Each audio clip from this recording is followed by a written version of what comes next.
ঋণ জালিয়াতি মামলায় সাবেক প্রধান বিচারপতি সিনহার বিচার শুরু, গ্রেপ্তারি পরোয়ানা জারি।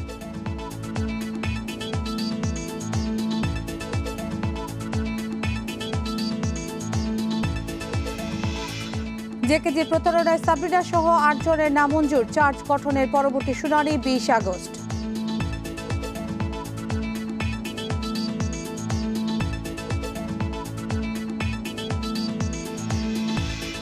সাবেক ডিজি আজাদকে দ্বিতীয় দিনেও জিজ্ঞাসাবাদ, শাহেদ সংশ্লিষ্টতা খতিয়ে দেখবে দুদক।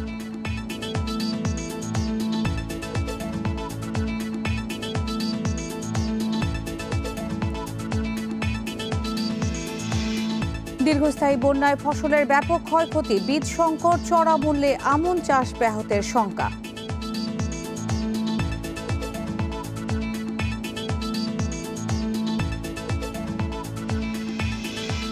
এবং করোনায় প্রাণহানিতে ব্রিটেনকে ছাড়ালো ভারত, একদিনে মৃত ৯৫০, মোট ৪৭,০০০-এর বেশি শনাক্ত।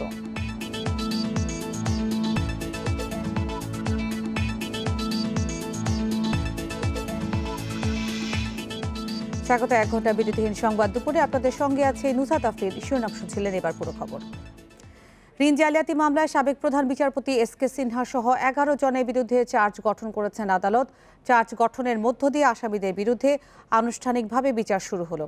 এছাড়া সাবেক প্রধান বিচারপতি এস.কে. সিনহা সহ ৮ জনের বিরুদ্ধে গ্রেপ্তারি পরোয়ানা জারির আদেশ দিয়েছেন আদালত। দুপুরে ঢাকার বিশেষ জজ আদালত ৪-এর বিচারক শেখ নাজমুল আলম আসামিদের অব্যাহতির আবেদন নাকচ করে চার্জ গঠনের নির্দেশ দেন। একই সাথে আগামী ১৮ আগস্ট সাক্ষ্য গ্রহণের দিন ধার্য করেন। মামলার অন্য আসামিরা হলেন ফার্মার্স ব্যাংকের সাবেক এমডি এ.কে.এম. শামীম, গাজী সালাউদ্দিন, স্বপন কুমার রায়, জিয়াউদ্দিন, শাফিউদ্দিন আসকারি, লুৎফুল হক, রণজিৎ চন্দ্র সাহা, শান্ত্রী রায়, শাহজাহান ও নিরঞ্জন চন্দ্র সাহা। এর আগে গত ৫ জানুয়ারি দুদকের মামলায় এস.কে. সিনহা সহ ১১ জনের বিরুদ্ধে গ্রেপ্তারি পরোয়ানা জারির আদেশ দেন আদালত। ২০১৯ সালের ৯ ডিসেম্বর এই ১১ জনের বিরুদ্ধে আদালতে অভিযোগপত্র জমা দিয়েছিল দুদক।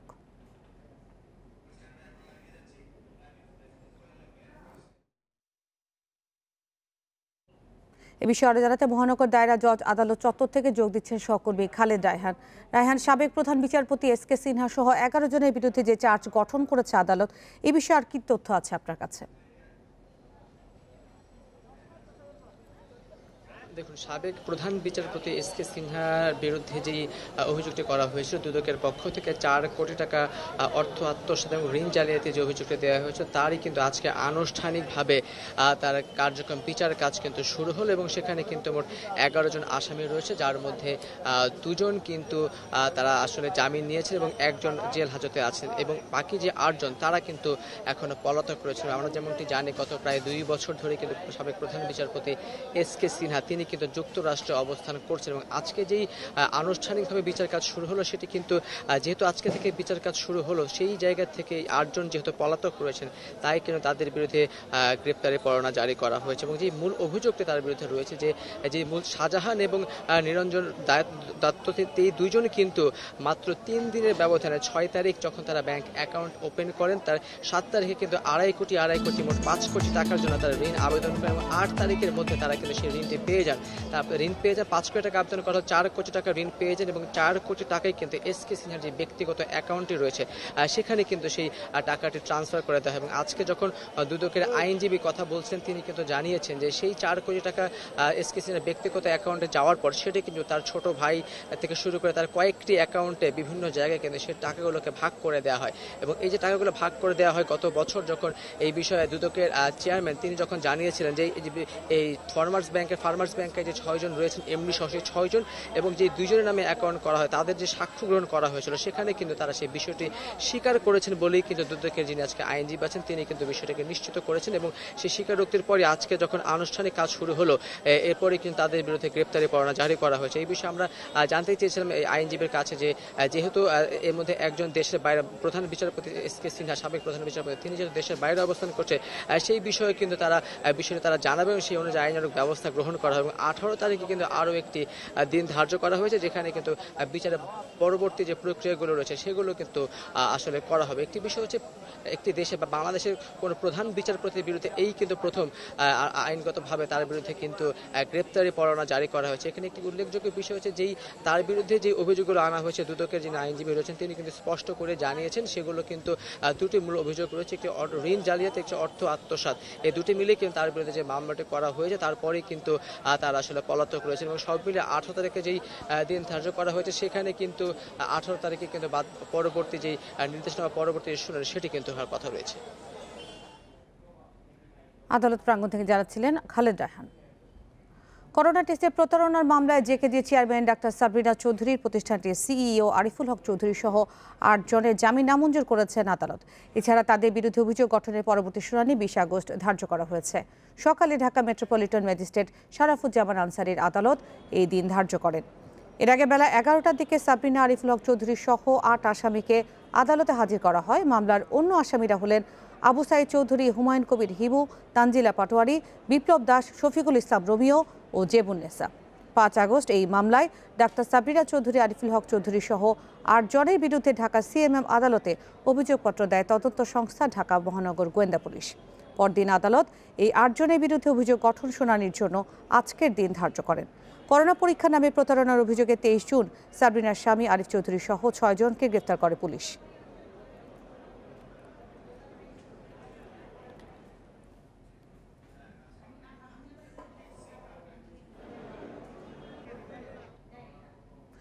অবসরপ্রাপ্ত মেজর সিনহা হত্যা মামলায় ওসি প্রদীপ ও ইন্সপেক্টর লিয়াকত সহ 7 পুলিশ সদস্যের যে কোনো সময় আনুষ্ঠানিকভাবে রিমান্ড শুরু হতে পারে। কক্সবাজার জেল সুপার জানান, সকালে আদালতে নথিপত্র সহ যাবতীয় কার্যক্রম সেরে 7 পুলিশ সদস্যকে কারাগার থেকে নেয়ার প্রস্তুতি নিচ্ছিল র্যাব, কিন্তু আবার তাৎক্ষণিক সিদ্ধান্তে তাদেরকে রেখে চলে যায়। বুধবার র্যাবের পক্ষ থেকে জানানো হয়, পুলিশ সদস্যদের রিমান্ডে জিজ্ঞাসাবাদের আগে নিহত সিনহার সহযোগী সিফাত ও শিপ্রাকে জিজ্ঞাসাবাদ করা হবে। এর আগে সিনহার বোনের করা এই হত্যা মামলায় গতকালই 4 পুলিশ সদস্য ও পুলিশের মামলার 3 সাক্ষী 7 দিনের রিমান্ড দেয় আদালত। তারও কয়েকদিন আগে ওসি প্রদীপ, ইন্সপেক্টর লিয়াকত সহ 3 পুলিশ সদস্যকে 7 দিনের রিমান্ড দিয়েছিল আদালত। তবে তখন তাদেরকে আনুষ্ঠানিকভাবে রিমান্ডে নেয়নি র্যাব। এদিকে মহেশখালীতে 3 বছর আগে গোলাগুলিতে লবণ ব্যবসায়ী আব্দুস সাত্তারের মৃত্যুতে ওসি প্রদীপ সহ 15 জনের বিরুদ্ধে আদালতে মামলা করা হয়েছে।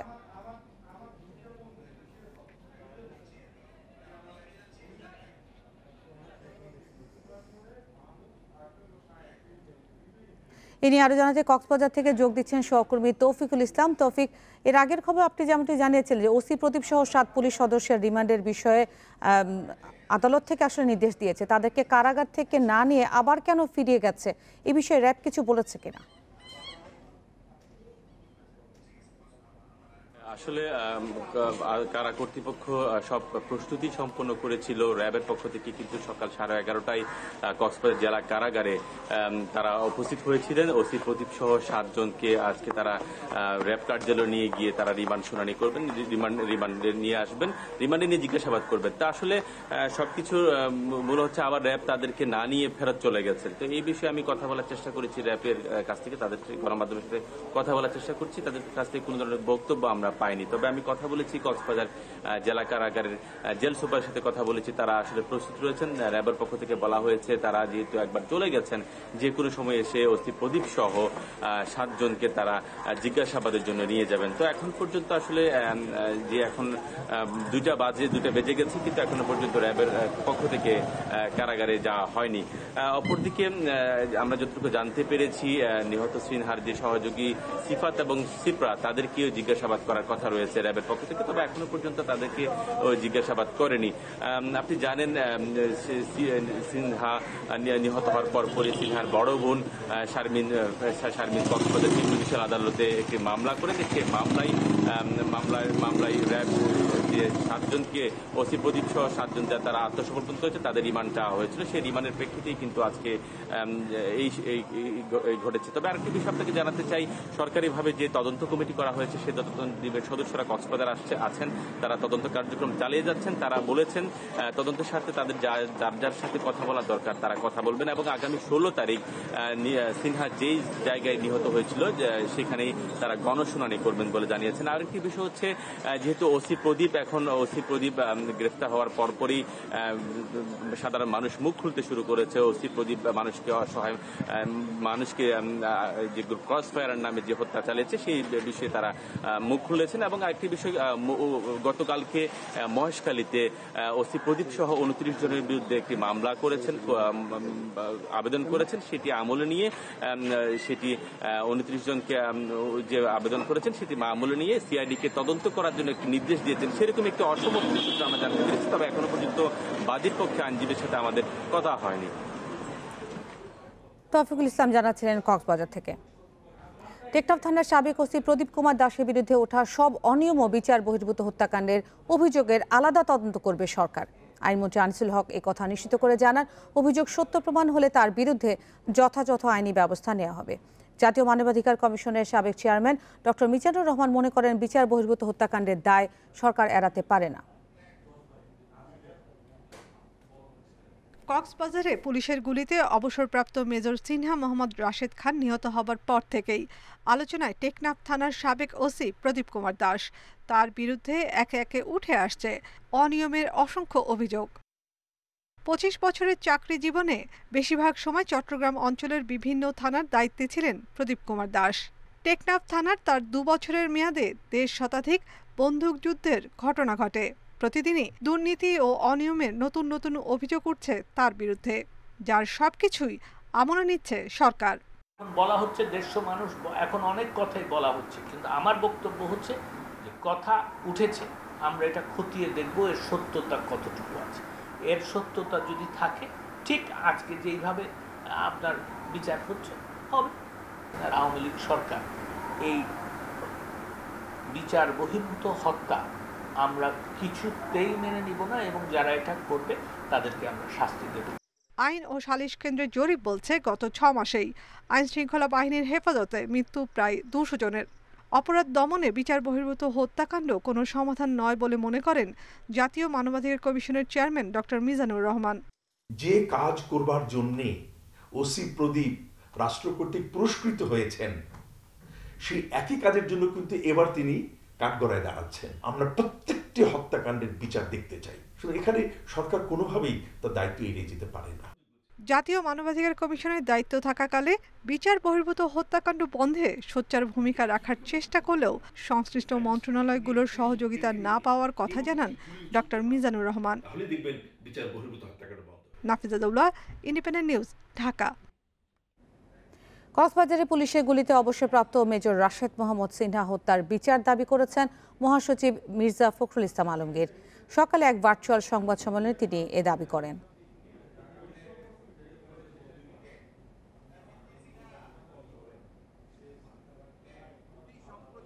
মেজর অবসরপ্রাপ্ত সিনহাকে পুলিশ হত্যা করেছে বলে পরিবারের পক্ষ থেকে সুনির্দিষ্ট অভিযোগ মামলা করা হয়েছে। আমরাও মেজর সিনহার হত্যার সুষ্ঠু বিচার চাই। মুজিব হত্যাকারী সন্ত্রাসীদের ঠাঁই দেয় বিএনপির অপমৃত্যু হয়েছে বলে মন্তব্য করে আওয়ামী লীগের প্রেসিডিয়াম সদস্য জাহাঙ্গীর কবির নানক বলেন, আওয়ামী লীগে কোনো সন্ত্রাসবাদের ঠাঁই নেই। জাতীয় শোক দিবস উপলক্ষে ধানমন্ডিতে স্বেচ্ছাসেবক লীগ আয়োজিত আলোকচিত্র প্রদর্শনীতে এসব কথা বলেন তিনি।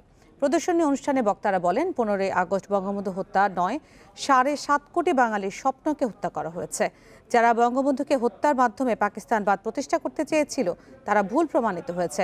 মুজিব হত্যার পর যে মন্ত্রিপরিষদ নীরব থেকেছে তাদের বিচারের কাঠগড়ায় দাঁড়াতে হবে। এ সময় দলের ভেতর শুদ্ধি অভিযান চলছে জানিয়ে তা যেন ব্যাহত না হয় সে ব্যাপারে সবাইকে ঐক্যবদ্ধ থাকার আহ্বানও জানান তারা।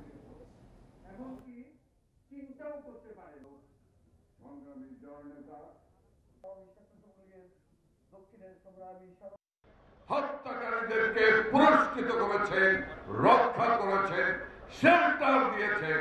সেই পাপে আপনারা পাপিষ্ট, আপনাদের অপমৃত্যু হতে বাধ্য আপনাদের রাজনৈতিক মৃত্যু অবশ্যম্ভাবী। দ্বিতীয় দিনের মতো আজ আবারও স্বাস্থ্য অধিদপ্তরের সাবেক মহাপরিচালক আবুল কালাম আজাদকে জিজ্ঞাসাবাদ করছে দুর্নীতি দমন কমিশন। সকাল 10:15টায় দুদক প্রধান কার্যালয়ে শুরু হয় তার জিজ্ঞাসাবাদ।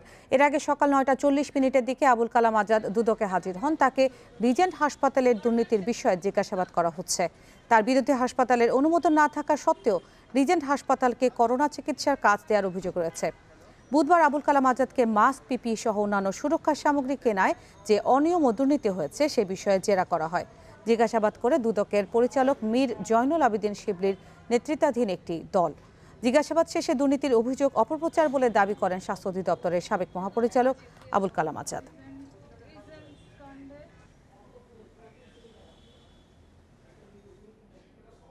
এ নিয়ে আরো জানাতে দুদক কার্যালয় থেকে যোগ দিচ্ছেন সহকর্মী রিশাদ দুতা। রিশাদ, সকাল থেকে আপনি যেমনটি জানাচ্ছিলেন জিজ্ঞাসাবাদ চলছে, 10:15টায় শুরু হয়ে এখন 2টারও বেশি, এখনো কি জিজ্ঞাসাবাদ চলছে? দুদকের পক্ষ থেকে কি বলা হয়েছে? জিজ্ঞাসাবাদ এই মুহূর্তে আমরা যতদূর জানতে পেরেছি প্রায় শেষ পর্যায়ে। আপনি জানেন যে গতকালকেও কিন্তু প্রায় 5 ঘন্টা জিজ্ঞাসাবাদ করেছে জনাব আবুল কালাম আজাদকে। আজকেও কিন্তু প্রায় 4 ঘন্টা পার হয়ে গেল।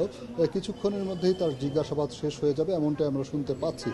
তবে আসলে জিজ্ঞাসাবাদের বিষয়টি আসলে হলফ করে কিছু বলা যায় না। আসলে কথার পিঠে কথা বাড়তে বাড়তে অনেক সময় অনেক বেশি সময় ব্যহিত হয়ে যায়।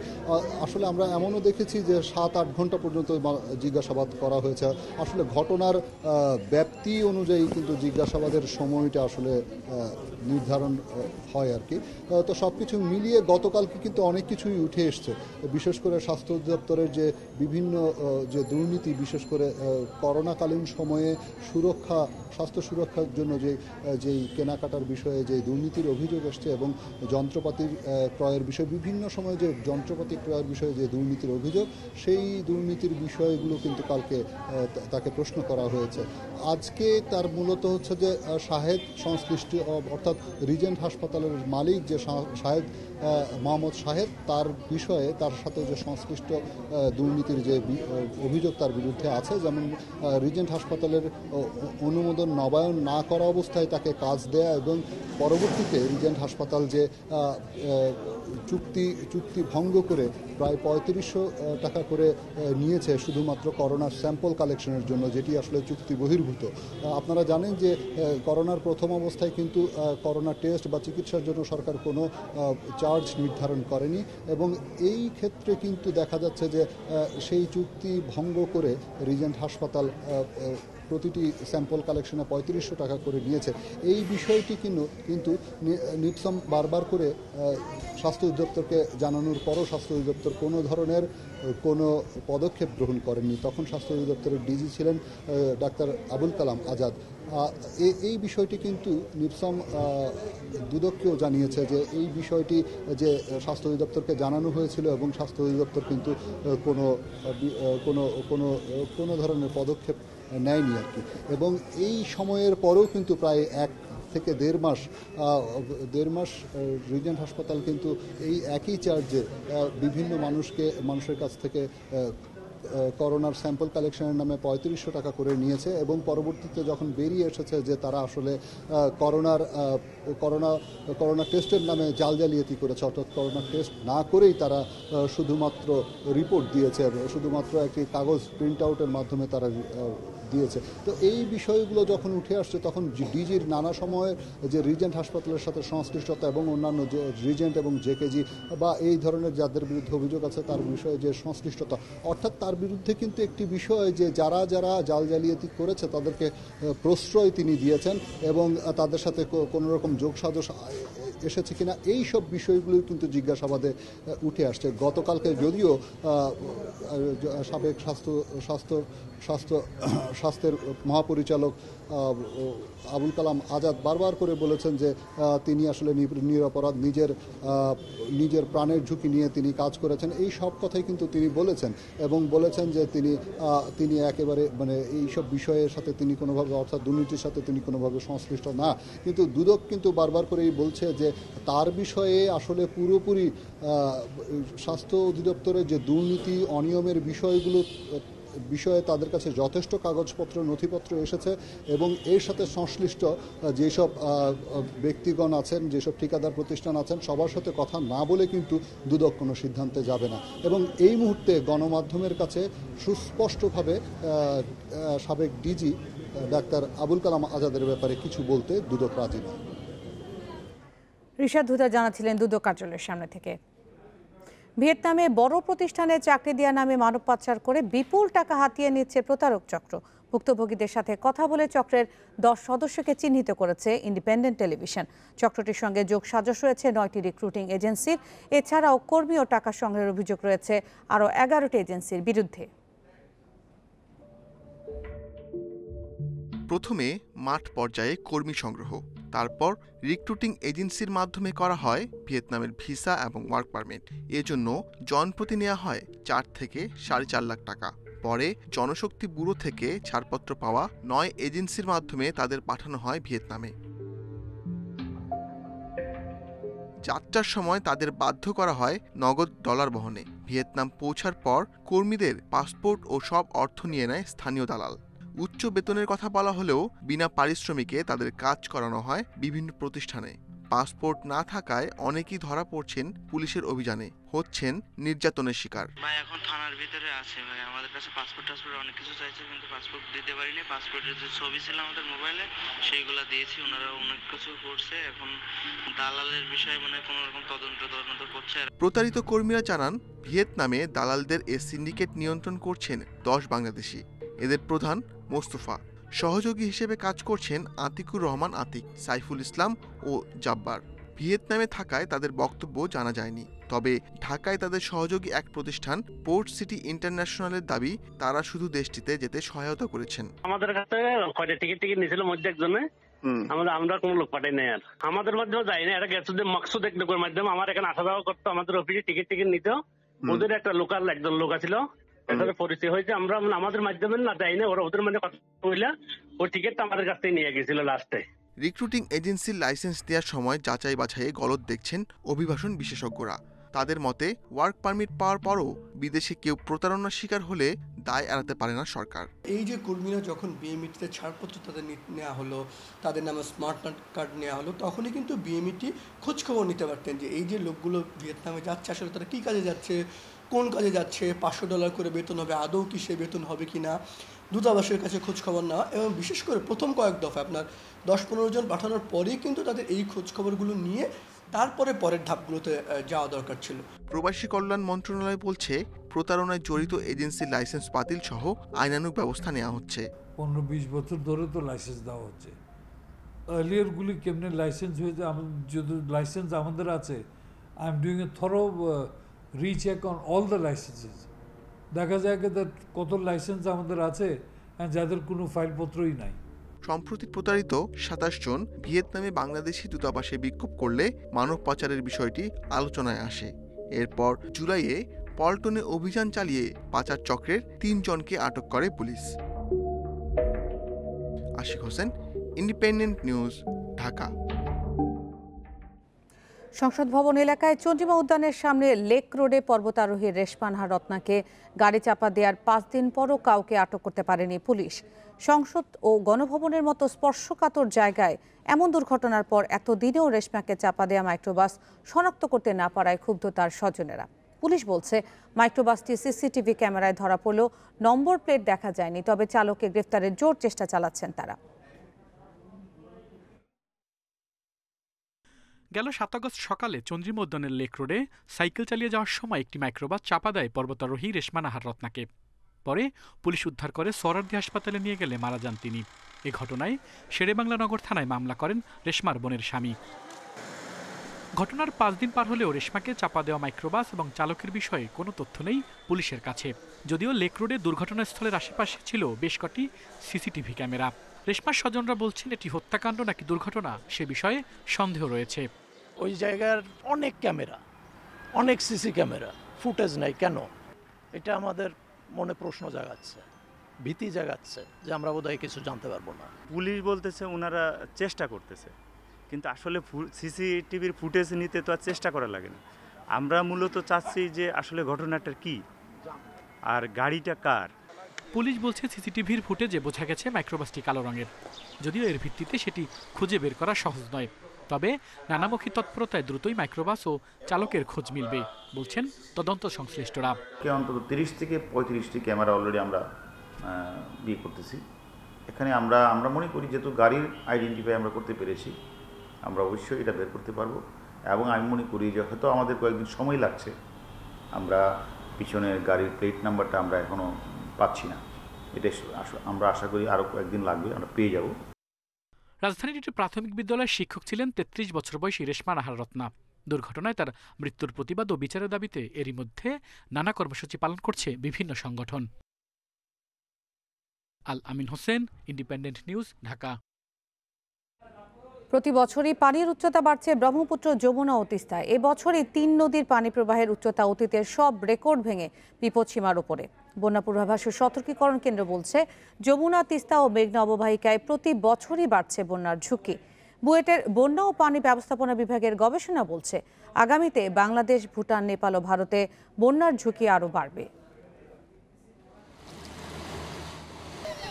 তিস্তায় গত 100 বছরের মধ্যে বিপদসীমার সবচেয়ে বেশি উচ্চতায় পানি প্রবাহের রেকর্ড এবছর 53.12 মিটার। এর আগে 2017 সালে বিপদসীমার 53.5 মিটার উপরে প্রবাহিত হয়। রেকর্ড ভেঙেছে যমুনারও। 88 বন্যায় বিপদসীমার 20.62 মিটার উপরে প্রবাহিত হয় উত্তরের খরস্রোতা এই নদী। এবছর 15 জুলাই বাহাদুরাবাদ পয়েন্টে প্রবাহিত হয়েছে 20.77 মিটার উচ্চতায়। বন্যা পূর্বাভাস ও সতর্কীকরণ কেন্দ্র বলছে, স্থায়ী ও ক্ষতির দিক দিয়ে দেশের ইতিহাসে সবচেয়ে বড় বন্যা হয়েছে 1988 ও 1998 সালে। সেবার দেশের প্রায় 68% এলাকা প্লাবিত হয়। করোনা মহামারীর এই বছরে প্লাবিত হয়েছে দেশের 40% এলাকা। একটা বড় বন্যার একটা বলয় থেকে আমরা এই বছর বেরিয়ে আসতে পেরেছি। 88 এবং 98 সালে আসলে 3টি নদীর অববাহিকায় একই সাথে বন্যা শুরু হয়েছিল এবং বন্যার বিস্তৃতি ছিল ব্যাপক এবং অবকাঠামোগত সুবিধার অভাবে আমাদের ক্ষয়ক্ষতি ওই সময় বেশ বেশি হয়েছিল। কিন্তু তারপরে আমরা দীর্ঘ সময় পার করেছি এবং বর্তমানের বন্যাটা তীব্রতা, ব্যাপকতা এবং পানির উচ্চতার দিক থেকে অনেক জায়গাতেই 1988 বন্যা থেকে ছাড়িয়ে গেছে। গবেষকেরা বলছেন, বায়ুমণ্ডলে তাপ বাড়ায় হিমালয় গলছে, তাই দক্ষিণ এশিয়ার মধ্যে ব্রহ্মপুত্র, যমুনার পানি এখন সবচেয়ে বেশি উচ্চতায় প্রবাহিত হচ্ছে। এতে বাংলাদেশ, ভারত, নেপাল, ভুটানে বন্যার তীব্রতা আরও বাড়বে। বন্যার সময়কাল এগিয়ে আসছে। ব্রহ্মপুত্র বেসিনে ফ্লাড লেভেল হচ্ছে ক্রমান্বয়ে বাড়ছে, পজিটিভ ট্রেন্ড, আপওয়ার্ড ট্রেন্ড, এবং এই কারণে কিন্তু আমাদের বন্যাটা ব্রহ্মপুত্র বেসিনে আমরা যেটা দেখি যে ঢাকাতে 2004 সালের পরে ঢাকাতে এই প্রথম বন্যা হলো, অর্থাৎ গত 16 বছরে প্রথম বন্যা হলো। গত 2-3 বছর যাবৎ শুধু কিন্তু বাংলাদেশই হচ্ছে না, বাংলাদেশের সাথে ভারতের বিহার এবং আসাম অঞ্চলও হচ্ছে। নেপালেও কিন্তু এই বছর এবং গত বছর বেশ বড় বন্যা ছিল। ভুটানে এই বছর কিন্তু বড় বন্যা হয়েছে। আমাদের দেশের বন্যার একটা বড় অংশের পানি এই বছর কিন্তু ভুটান থেকে এসেছে। বন্যা পূর্বাভাস কেন্দ্র বলছে, পানি এবার বেশি আসলেও ক্ষয়ক্ষতি কম। সারা দেশে 16,000 কিলোমিটার বেড়ি বাঁধের মধ্যে ভেঙেছে মাত্র 260 কিলোমিটার। আগস্ট মাসে বড় কোনো বন্যার আশঙ্কা নেই, তবে সেপ্টেম্বরে গঙ্গা অববাহিকায় প্লাবিত হবার শঙ্কা আছে। Shahriar Anirban, independent news, Dhaka.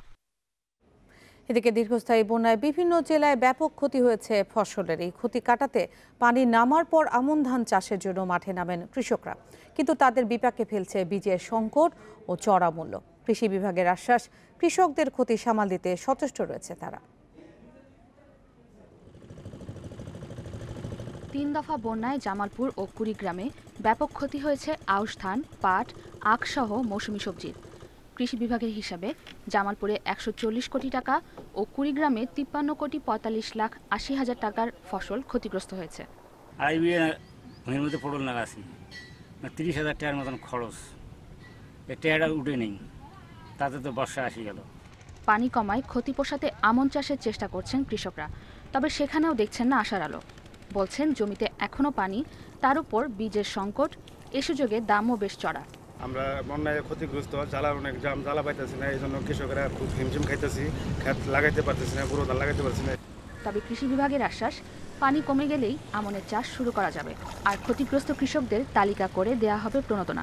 এখনও অনেকেই বীজ ফেলতেছে, চারা করবে, আর যে এক্সিস্টিং চারা আছে সেটা মানুষ রোপণ করতেছে। যদি আর কোনো বন্যা না হয় তাহলে আমরা যে আমাদের টার্গেট এটা অ্যাচিভ করতে সক্ষম হবে। বন্যার পানি নেমে গেলে আমরা সম্পূর্ণ ক্ষতি নিরূপণ করে যে ক্ষয়ক্ষতির রিপোর্ট আমাদের কর্তৃপক্ষ সহ মন্ত্রণালয়ে প্রেরণ করব। মন্ত্রণালয় পরবর্তী যে নির্দেশনা দেয় সেই অনুযায়ী আমরা ব্যবস্থা গ্রহণ করব। গোপালগঞ্জের সবজি গ্রাম হিসেবে পরিচিত সদর উপজেলার রঘুনাথপুরের সব ক্ষেত এখনও তলিয়ে আছে বন্যার পানিতে। কৃষি বিভাগ জানিয়েছে, এখন পর্যন্ত জেলার 21 ভাগ সবজি নষ্ট হয়েছে। তবে বন্যা দীর্ঘস্থায়ী হলে বাড়বে ক্ষতির পরিমাণ। আমরা দেখেছি প্রায় 21% মতো সবজি পানি এসেছে এবং সবজির ক্ষতি হয়েছে। পানি সরে গেলেই দ্রুত বর্ধনশীল এরকম সবজি লাগাতে হবে এবং সেই জন্য আমরা প্রণোদনা দেব, সবজির বীজ দেব। এদিকে বন্যা না হলেও টানা 2 সপ্তাহের বৃষ্টিতে মেহেরপুরের নিচু এলাকায় জমেছে পানি, ডুবেছে আউশ ধানের ক্ষেত। কৃষি বিভাগ বলছে, পানি নেমে গেলে সরিষা ও বোরো ধান চাষের পরামর্শ দেওয়া হয়েছে ক্ষতিগ্রস্ত চাষিদের। মেহরিন জাহান, ইন্ডিপেন্ডেন্ট নিউজ ডেস্ক। ত্রাণ সহায়তা নয়, নদী ভাঙন রোধে স্থায়ী বাঁধ চান তিস্তাপাড়ের বাসিন্দারা। জেলা প্রশাসক জানিয়েছেন, 8,500 কোটি টাকার প্রকল্প একনেকে দেওয়া হয়েছে। সেটা পাশ হলেই আসবে স্থায়ী সমাধান। 41 বিঘা জমি ছিল ডিমলা উপজেলার ছোটখাতা উত্তরপাড়ার আব্দুর রহমানের। আগেই তিস্তায় বিলীন হয়েছে তার বেশিরভাগ জমি। এবার ঘরবাড়ি সহ 5.5 বিঘা ভেঙে নিয়েছে নদী। অবশিষ্ট মাত্র 3.5 বিঘা জমি নিয়েও উৎকণ্ঠায় 68 বছর বয়সী এই কৃষক। টোটাল আমার জমি ছিল 41 বিঘা, বর্তমানে আছে 3.5 বিঘা। এই 2-3 বছরে কিন্তু ভাঙ্গা এই তুই ঠিকছে। বর্তমানে খুব এই করোনা অবস্থায় আমরা দিন কাটাইতেছি। তিস্তার ভাঙনে আব্দুর রহমানের মতো ক্ষতিগ্রস্ত অনেকেই। বিলীন হয়েছে 250 মতো ঘরবাড়ি। এবার রেকর্ড পানি প্রবাহিত হয়েছে তিস্তায়। নদীর ভয়ঙ্কর রূপ দেখেছেন তীরের বাসিন্দারা। গাছপালা যা কিছু আসাল সব গেছে গা, আমরা ওই অবস্থায় রাস্তার চলে বাড়ি করে এখন আছি। প্রশাসন ত্রাণ সহায়তার কথা বললেও তাতে সন্তুষ্ট নন ক্ষতিগ্রস্তরা। বিতরণে অনিয়মের সঙ্গে আছে পরিমাণে স্বল্পতার অভিযোগও। তিস্তাপাড়ের বাসিন্দারা বলছেন, ত্রাণ নয়, নদী ভাঙনের স্থায়ী সমাধান চান তারা। আমাদের এই ত্রাণের দরকার নয়, আমাদের এই তিস্তা প্রকল্পের কাজটা যদি সরকারে করে দিত আমরা খুব বাঁচতে পারতাম। তিস্তার বিভিন্ন অংশের প্রায় 1 কিলোমিটার বাঁধের সংস্কার কাজ শুরু হবে বর্ষা মৌসুমের পরই। ক্ষতিগ্রস্তদের পুনর্বাসন ও কৃষকদের সহায়তার আশ্বাসও দেওয়া হচ্ছে। স্থায়ী বাঁধ নির্মাণে 8,500 কোটি টাকার প্রকল্পের প্রস্তাব একনেকে গেছে বলে জানিয়েছেন জেলা প্রশাসক। এই প্রকল্পটা এখন একনেকে আছে, আমরা এটা চেষ্টা করতেছি সবাই মিলে, হয়তো বা পাশ হলে আগামী বছর বা পরের বছর স্থায়ীভাবে এই তিস্তাপাড়ে যারা লোকজন আছে তাতে একটা সমাধান হবে। বন্যা ও নদী ভাঙ্গনে ক্ষতিগ্রস্তরা যেন ঠিকঠাক সহায়তা পান, সেজন্য মনিটরিং সেল গঠন করা হয়েছে বলেও জানিয়েছেন জেলা প্রশাসক। আমিরুল লতিফ, ইন্ডিপেন্ডেন্ট নিউজ, নীলফামারী। দেশের অর্থনীতি চাঙ্গা করতে এরই মধ্যে প্রণোদনা প্যাকেজের 18,000 কোটি টাকা ছাড় করেছে বাংলাদেশ ব্যাংক। তবে তৈরি পোশাক খাত ছাড়া বৃহৎ শিল্প এসএমই খাতে অর্থ ছাড়ে তেমন অগ্রগতি নেই বলে দাবি ব্যবসায়ীদের। ঋণ পেতে নানা জটিলতার কথাও বলছেন তারা। আর ব্যাংকাররা বলছেন, বৃহৎ ও ক্ষুদ্র শিল্পের প্রণোদনা প্যাকেজ বাস্তবায়নে কাজ চলছে, যা দ্রুত ছাড় করা হবে। করোনার ধাক্কা সামলাতে দেশের শিল্প খাতের জন্য 30,000 কোটি টাকা, ক্ষুদ্র ও মাঝারি শিল্প উদ্যোক্তাদের জন্য 20,000 কোটি, বাংলাদেশ ব্যাংকের রপ্তানি ডেভেলপমেন্ট ফান্ডের আওতায় 12,750 কোটি, কৃষিতে 5,000 কোটি, প্রি শিপমেন্ট ক্রেডিট রেফারেন্স স্কিমে 5,000 কোটি, তৈরি পোশাক খাতের শ্রমিকদের বেতন ভাতার জন্য 5,000 কোটি সহ মোট 1 লাখ কোটি টাকার বেশি প্রণোদনা প্যাকেজ ঘোষণা করা হয়। এই প্যাকেজের আওতায় এরই মধ্যে 1042টি শিল্প প্রতিষ্ঠানকে দেওয়া হয়েছে 11,549 কোটি টাকা, আর ক্ষুদ্র ও মাঝারি শিল্পের 2,053 জনকে দেওয়া হয়েছে 621 কোটি টাকা। সব মিলিয়ে এ খাতে এখন পর্যন্ত 18,000 কোটি টাকার বেশি অর্থ ছাড় করেছে বাংলাদেশ ব্যাংক। শ্রমিকদের বেতন সহ দেওয়া হয়েছে টোটালে 18,078 কোটি টাকা। SME and small and medium যে লোনগুলো, সেখানে মোট আবেদন ছিল 4,434। সেই আবেদনের ঋণের পরিমাণ ছিল 2,287 কোটি টাকা। ব্যবসায়ীরা বলছেন খুব ধীর গতিতে প্রণোদনার টাকা ছাড় করা হচ্ছে। দ্রুত অর্থ ছাড় করা না হলে ব্যবসা করা সম্ভব হবে না বলেও জানান তারা। এডিশনাল ওয়ার্কিং ক্যাপিটাল হিসাবে আমাদের এটা দেওয়ার একটা জোর দাবি। আমাদের এই দুটো খাতকে স্পেশাল চিন্তার মাধ্যমে আমাদের এই স্টিমুলাস প্যাকেজটা এবং এই বরাদ্দটা যেন খুব শীঘ্রই দেওয়া হয়। করোনায় ক্ষতিগ্রস্ত শিল্প ও সেবা খাতে ঋণ সহায়তা দিতে ব্যাংকগুলোকে সীমা নির্ধারণ করে দিয়েছে বাংলাদেশ ব্যাংক। আর এটি মাথায় রেখেই প্রণোদনা প্যাকেজ বাস্তবায়নের কাজ চলছে বলে জানান ব্যাংক নির্বাহীরা। ট্রেডিং এর ক্ষেত্রে এবং টার্ম লোনের ক্ষেত্রে বা ইনস্টলমেন্ট লোনের ক্ষেত্রে কিছু সুবিধা দিয়ে আমরা বলেছিলাম, যেটা করলে আমার মনে হয় যে প্রণোদনাটা আরো ব্যাপ্তি লাভ করত। সেই জায়গাগুলোতে বাংলাদেশ ব্যাংকের সঙ্গে আমাদের আলোচনাটা এখনো চলছে, সেখানে আমরা কংক্রিট এখনো কোনো জায়গায় পৌঁছাতে পারিনি। পণ্যের উৎপাদন ও সরবরাহ ব্যবস্থা নিশ্চিত করতে দ্রুত নির্দিষ্ট খাতগুলোর জন্য প্রণোদনার অর্থ ছাড়ের তাগিদ দিচ্ছেন বিশ্লেষকরা। Sohel Rana, independent news, Dhaka. Share বাজারে দুর্বল ও অস্তিত্বহীন কোম্পানির বিরুদ্ধে শিগগিরই ব্যবস্থা নিচ্ছে নিয়ন্ত্রক সংস্থা বিএসইসি। এসব প্রতিষ্ঠানের বিনিয়োগকারীদের পাওনা বুঝিয়ে দেওয়ার কথা দিয়েছেন সংস্থার নতুন চেয়ারম্যান শিবলি রুবায়েতুল ইসলাম। এছাড়াও কোম্পানির পরিচালকদের 30% শেয়ার না থাকলে আইনি ব্যবস্থা নেওয়ারও হুঁশিয়ারি দিয়েছেন তিনি। করোনার প্রাদুর্ভাবে অর্থনীতিতে বড় মন্দার শঙ্কায় মূলধন তুলে নিয়ে শেয়ার বাজার ছাড়তে হুমড়ি খেয়ে পড়েন বিনিয়োগকারীরা। শেয়ার বিক্রির চাপে মূল্যসূচক ও বাজার মূলধন বিগত 7 বছর পেছনে ফিরে যায়। এ অবস্থায় শেয়ার বাজারে গতি ফেরাতে পরিবর্তন এসেছে সিকিউরিটিজ কমিশনের নেতৃত্বে। নতুন পর্ষদ দায়িত্ব নিয়েই উদ্যোগ নিয়েছে সুশাসন প্রতিষ্ঠায়। কোম্পানির উদ্যোক্তা ও পরিচালকদের যথাক্রমে 2 ও 30% শেয়ার ধারণ নিশ্চিত করা, দুর্বল কোম্পানির আইপিও বাতিল এবং বন্ড মার্কেট সচলের উদ্যোগ নেওয়া হচ্ছে। আমাদের কিন্তু ভালো কোম্পানিগুলো 10%-এর উপরে মানুষকে ডিভিডেন্ড বন্য সুযোগ সুবিধা দেয়। 10% তো এখন আমরা অন্য জায়গায় পাচ্ছি না সব জায়গায়। সুতরাং লং টার্ম ইনভেস্টমেন্টও এখন ক্যাপিটাল মার্কেটে মোর সিকিউরড এবং বেটার রিটার্ন পাওয়ার একটা জায়গা। বিএসইসির নতুন চেয়ারম্যান জানালেন, তালিকাভুক্ত কিছু কোম্পানি ইচ্ছে করেই রুগ্ন হয়ে আছে। শিগগিরই কমিশন তাদের বিরুদ্ধে ব্যবস্থা নিতে যাচ্ছে। দুর্বল কোম্পানি যাতে আইপিও অনুমোদন না পায় সে বিষয়টিও নিশ্চিত করার আশ্বাস দিলেন তিনি। কমপ্লাই না করলে আমাদের যে বিধিমালা আছে সেখানে বলা আছে যে ফাইন, পেনাল্টি, ডাইরেক্টরশিপ চলে যাওয়া এবং আরো অনেক রকম শাস্তিমূলক ব্যবস্থা আমরা নিতে পারি এবং ইভেন খুব খারাপ হয়ে গেলে সেটা ফৌজদারি মামলাও করা যায়। দীর্ঘমেয়াদী বিনিয়োগের ক্ষেত্রে ব্যাংকের বদলে শেয়ার বাজারকে বেছে নেওয়ার পরামর্শও দিলেন নতুন চেয়ারম্যান। মার্চেন্ট ব্যাংক সব মিলে আমাদের 700-800 মনিটরিং। উমনহার আজমি, ইন্ডিপেন্ডেন্ট নিউজ, ঢাকা। বিশ্বে করোনায় মৃতের সংখ্যা 7.5 লাখ ছাড়ালো। আক্রান্তের সংখ্যা 2.7 লাখেরও বেশি। 24 ঘন্টায় মারা গেছেন 6,500-এর বেশি। এর মধ্যে ভারতেই 950 জন। এতে মৃতের সংখ্যা যুক্তরাজ্যকে ছাড়িয়ে 4র্থ স্থানে দেশটি। মোট প্রাণহানি ছাড়িয়েছে 47,100। একদিনে সর্বোচ্চ 67,000-এর বেশি আক্রান্ত নিয়ে মোট সংক্রমিতের সংখ্যা প্রায় 24 লাখ। এছাড়া নতুন 926 জন সহ মেক্সিকোতে প্রাণহানি প্রায় 54,000। যুক্তরাষ্ট্র, ব্রাজিলে আবারও একদিনের প্রাণহানি 1,000-এর বেশি। শনাক্ত 50,000-এর বেশি। 103 দিন পর নতুন করে সংক্রমণ ধরা পড়ায় 3 দিনের লকডাউন চলছে নিউজিল্যান্ডের অকল্যান্ডে। এদিকে করোনা সংক্রমণ রোধে তরুণদের নিজ নিজ দায়িত্ব পালনে আবারও আহ্বান জানিয়েছে বিশ্ব স্বাস্থ্য সংস্থা।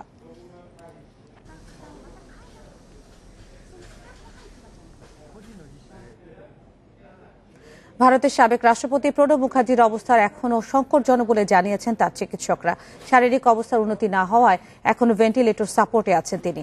10 আগস্ট বাথরুমে পড়ে গিয়ে মাথায় আঘাত পান 84 বছর বয়সী প্রণব মুখার্জি। পরে তাকে চিকিৎসার জন্য দিল্লির সেনা হাসপাতালে নিয়ে যাওয়া হয়। হাসপাতালে ভর্তি হওয়ার পর নিজের করোনা আক্রান্তের খবর টুইট করে জানান তিনি। সোমবার রাতে তার মাথায় অস্ত্রোপচারের পর অবস্থা সংকটজনক হলে তাকে ভেন্টিলেশনে নেওয়া হয়। প্রণব মুখার্জির দ্রুত সুস্থতার জন্য শুভাকাঙ্ক্ষীদের কাছে প্রার্থনার আহ্বান জানিয়েছে তার পরিবার।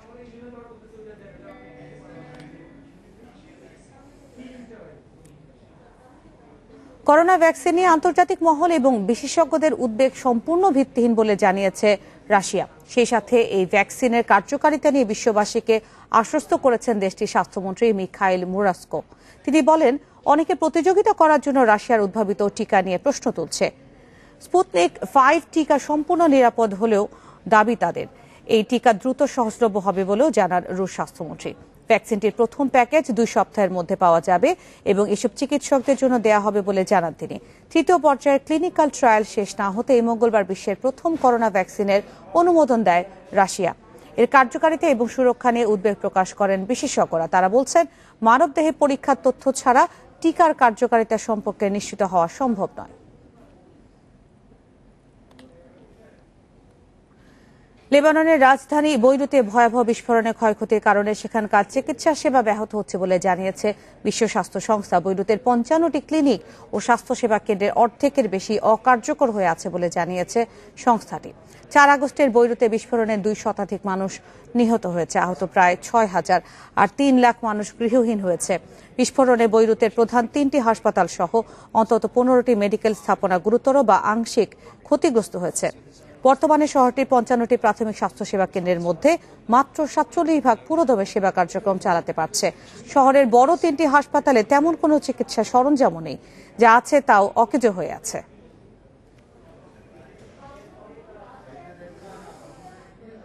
নাটকীয় জয় দিয়ে চ্যাম্পিয়ন্স লিগের সেমিফাইনালে পিএসজি শেষ 8-এর লড়াইয়ে আটালান্টার বিপক্ষে লা পারিসিয়ানদের জয় 2-1 গোলে। দলের জয় অবদান রাখতে পেরে উচ্ছ্বসিত পিএসজি ফরওয়ার্ড নেইমার, আর শেষ মুহূর্তের হারে হতাশ Atalanta coach Piero Gasperini. Champions league quarter ফাইনালে কপাল পড়ে সিঙ্গেল লেগে ভাগ্য খুলবে তো পিএসজির। কঠিন চ্যালেঞ্জে স্টার্টিং লাইন আপে নেই এমবাপে। ডি বক্সে 1-1-এ নেইমার যে সুযোগ মিস করলেন তাতে সমর্থকদের মন ভারী। ডি মারিয়া ভেরাত্তির শূন্যতা মিডফিল্ডে ভুগিয়েছে, নাভাসকে ব্যস্ত রাখে প্রতিপক্ষ। অগোছালো লা পারিসিয়ানদেরায় ধাক্কা ম্যাচের 26 মিনিটে আটালান্টাকে এগিয়ে নেন পাসালিচ। গোলটা মনে রাখার মতো। ইকার্দি নিষ্প্রভ, নেইমার একাই চেষ্টা চালিয়েছেন, কিন্তু নিশানার খোঁজ মেলেনি। আধা ঘন্টা এমবাপে নামায় গতি আসে পিএসজি অ্যাটাকে। সুযোগ এলেও ভাঙেনি ডেডলক। আটালান্টা যখন ইতিহাস গড়ার খুব কাছে, তখন ম্যাজিক্যাল কামব্যাক পিএসজির। শেষের দিকে 3 মিনিটের ঝড়ে স্বপ্ন ভাঙে আটালান্টার। প্রথমে নেইমারের অ্যাসিস্টে মার্কুইনিয়স ফেরান সমতা, পরেরটায় অবদান এমবাপের। ডি বক্সে সুযোগ পেয়ে ভুল করেনি চুপোমোটিং। শেষ দিকে বদলি নেমে তার ম্যাচ উইনিং গোল স্মরণীয় তো বটেই। ক্লাবের 50তম প্রতিষ্ঠা বার্ষিকী হতে পারত হতাশার। লেট কামব্যাকে উপলক্ষটা হয়েছে রঙিন। বিপরীতে তীরে এসে তরি ডুবে কেবল আফসোস আটালান্টার। দলের জয়ে অবদান রাখতে পেরে নিজেকে ভাগ্যবান মনে হচ্ছে। জয়ের জন্য শেষ মুহূর্ত পর্যন্ত লড়েছি, বিশ্বাস ছিল আমরা জিতবই।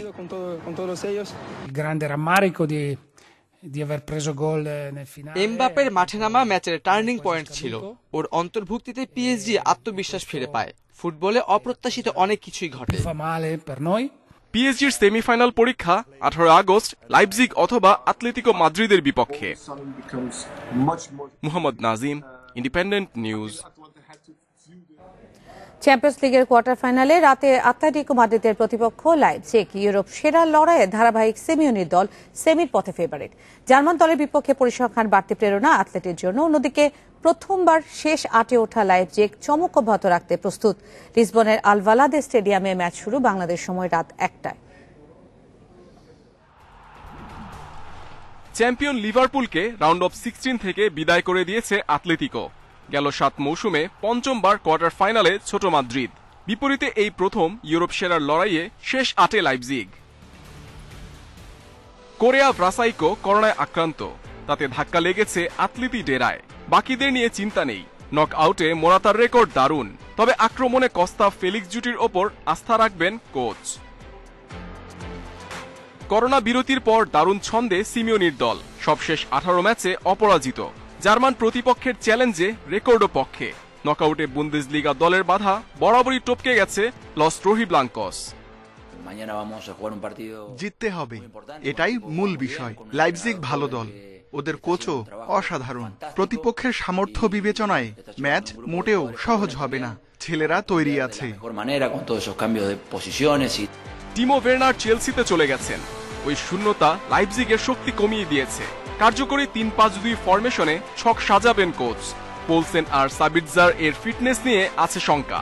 বড় মঞ্চে নিজেদের মেলে ধরার অপেক্ষায়। অনিশ্চয়তা শেষে এসেছে আনুষ্ঠানিক ঘোষণা। 23 সেপ্টেম্বর শ্রীলঙ্কা যাচ্ছে জাতীয় ক্রিকেট দল। অনুশীলনের সহায়তার জন্য টাইগারদের মিশনের সঙ্গী হচ্ছে হাই পারফরমেন্স ইউনিট, নিশ্চিত করেছেন cricket operations chairman Akram Khan. 24 October শুরু হবে প্রথম টেস্ট।